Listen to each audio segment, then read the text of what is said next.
Szia from Gyor, or hello in Hungarian. Today I came to Gyor, a nice city in northwest Hungary, for a day trip from Bratislava. Here behind me there is the city hall of Győr. I hope I'm pronouncing this correctly. And it's an extremely beautiful building. It's very big. It's very close to the train station for those that are coming here by train.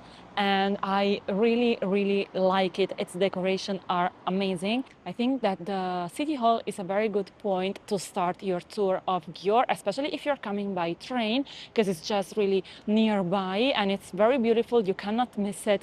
And then you can move on to the rest of the city, which I'm about to do. I'm also super hungry and I cannot wait to try some local food. Győr is in a very convenient position. From Bratislava it's only around 80 kilometers and you can also reach it by bus. If I'm not wrong, I saw you can go by Flixbus. And then it is basically in the middle in between Budapest, the capital city of Hungary, and Vienna, the capital of Austria. From both cities you can take trains. They are quite frequent. From Budapest it's around once per hour and they are also relatively cheap. So if you want to spend an alternative day and maybe go a bit out of the busiest cities of those countries, I think that Gyor will be a very good option, but let's go and discover it.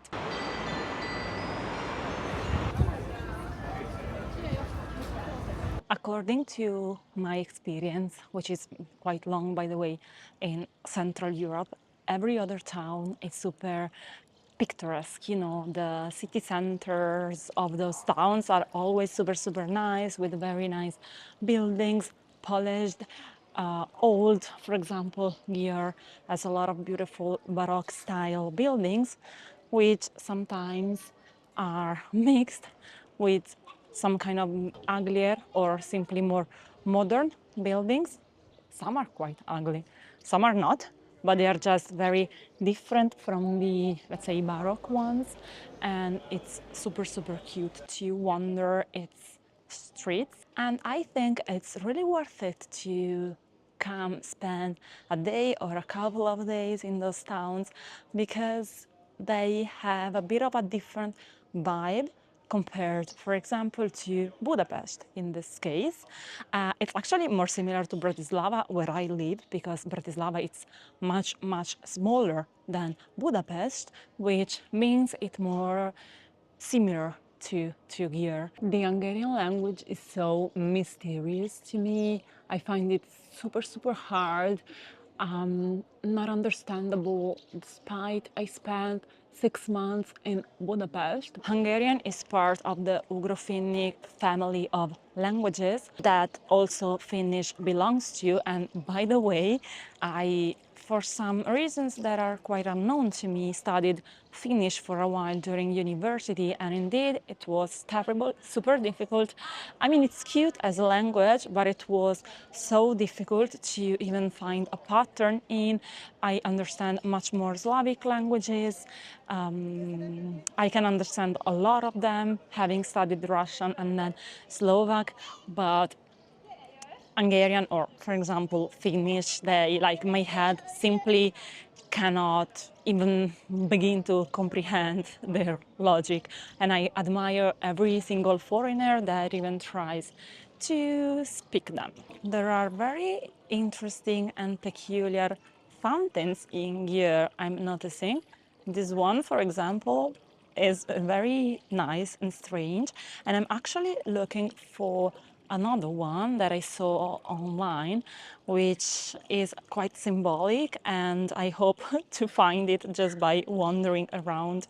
I'm so excited. We are going to have langos. Let's go.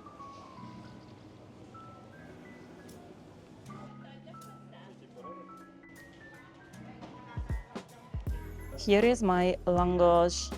You can find this also in Bratislava, but I think they are Hungarian. They are, of course, not the healthiest lunch option, but they are super typical, and I have been thinking about this from yesterday. It's time to taste this langos.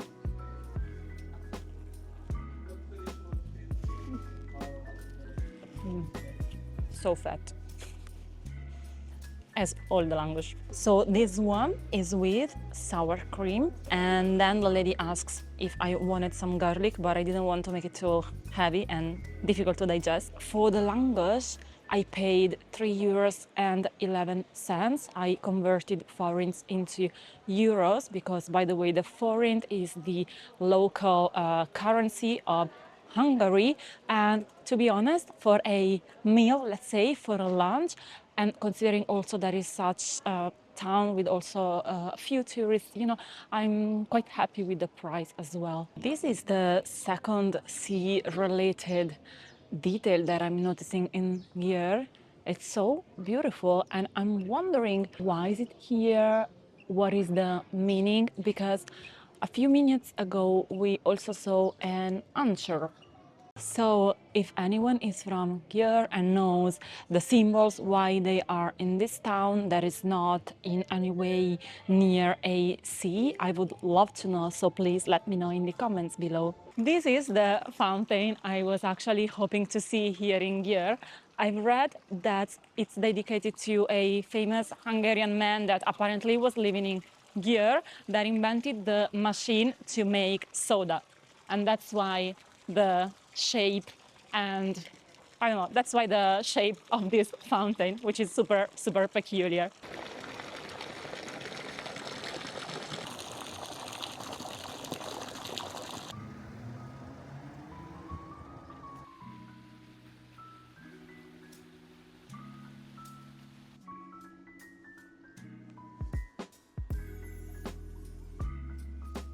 Can you see that there?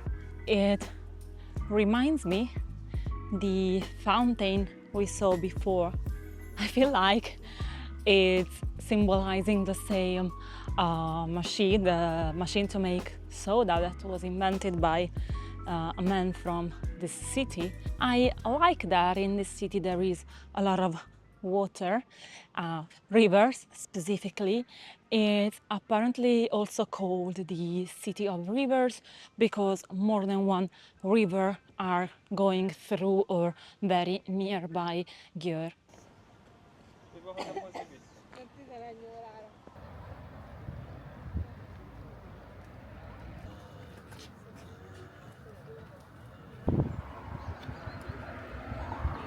Look at this beauty. This is another very famous, probably the most famous square in Győr, Széchenyi tér. Sorry for my pronunciation. I feel like it's the perfect place to chill. It's full of restaurants, cafes. We arrived in a very nice coffee and we got what it seems to be a very nice sweet.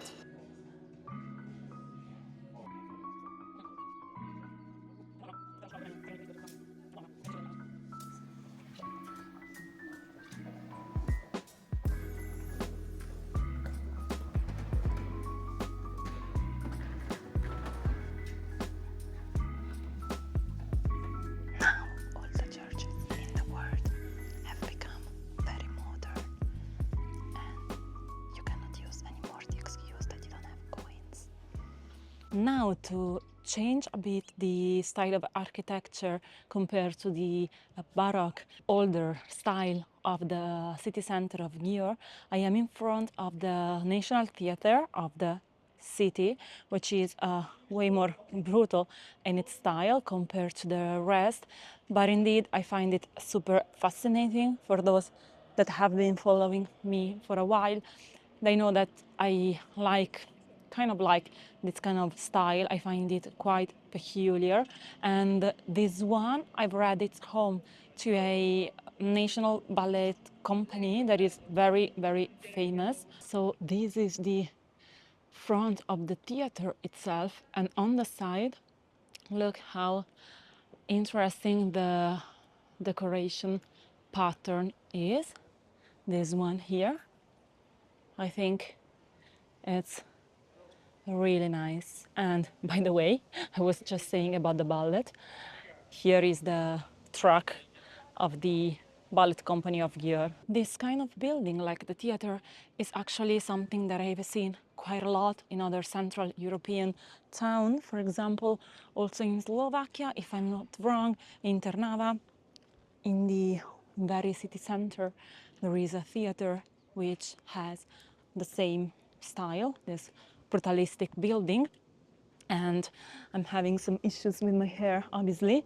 And also in Nitra, in the city center, among all of the older houses and older looking streets, there is a theater also with this kind of style, so I'm quite used to it.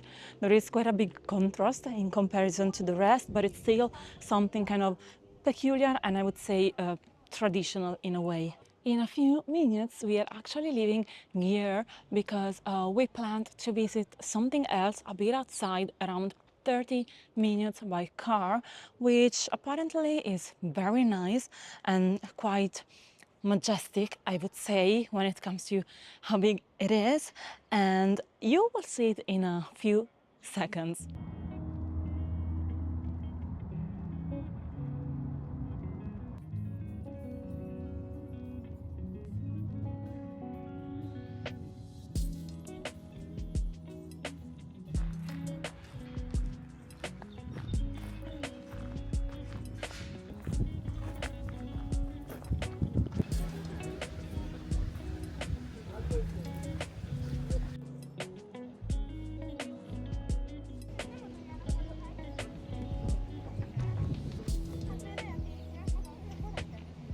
We are at the Pannonhalma Archabbey. This is one of the largest abbeys in the world.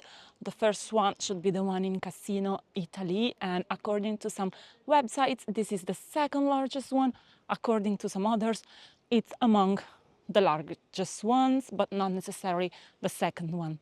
The panorama from here is simply amazing. I was totally not expecting it, and of course my hair misbehaves due to the wind, but it's really, really good and breathtaking, and not to mention the abbey itself here behind me. How beautiful this part here above the door is. The golden is reflecting the sun. This Archabbey dates back to so many years ago, more than 1000, from 996, and exactly 1000 years later, in 1996, it became a UNESCO World Heritage Site. So it's really, really important. Unfortunately, one of the things I really wanted to visit, its library, it's closed for a few months. There is like a paper at the entrance of the abbey saying that there was some infestation of some kind of insects, so they are slowly working to kind of fix everything, which of course takes time, especially for books, I guess. It was really, really beautiful. I saw it in pictures, but still now we get the chance to see this beautiful place and to admire this very beautiful view of the Hungarian countryside. To be honest, in moments like this, I really wish I had a drone, and probably I will invest in it this year, because I have seen a few videos of this place from above, shot with drones, and it's really, really worth it. We just enter into what is the basilica, I believe, and look what a beautiful light effect there is here. It's very peculiar, and it comes from the top part of the door.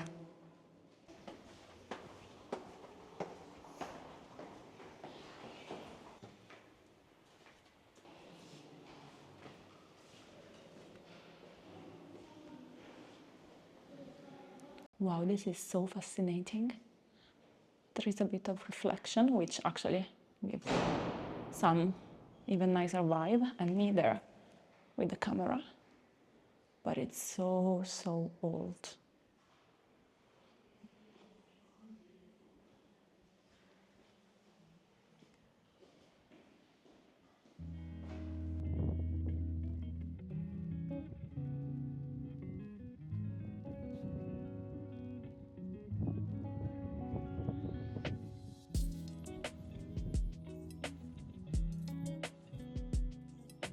Alright, that is all for today's video. I really hope you liked it.